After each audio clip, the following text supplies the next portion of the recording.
আমার ছোটবেলায় আমি অনেক ধনী ছিলাম। হালকা বৃষ্টির জমে থাকা জলে আমারও ৩-৪টে নৌকা জাহাজ জলে ভেসে বেড়াতো। কাগজের হলে কী হবে, আকাশে আমারও বিমান উড়ে বেড়াতো। ছোটোখাটো দূরত্বগুলো কাগজের প্লেনেই যাত্রা করতাম। প্রাসাদ, অট্টালিকা আমিও বানিয়েছিলাম। হয়তো সেগুলো মাটি বা পাটকাঠি তৈরি ছিল, কিন্তু একেবারে আমার নিজস্ব ছিল। ব্যবসা বাণিজ্যও আমার ছিল। নারকেলের মালা দিয়ে দাঁড়িপাল্লা বানিয়ে কাটায় কাটায় জিনিস কেনা বেচা করা, সেটাও ছিল। তখন আমিও বিজ্ঞানী ছিলাম।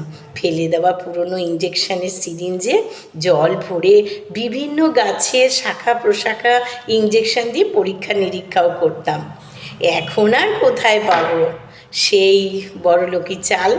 শৈশবটাকে বড্ড বেহিসেবি খরচা করে ফেলেছিলাম, তাই তো আজ আমি বড্ড গরিব, কিন্তু মুক্তমনা।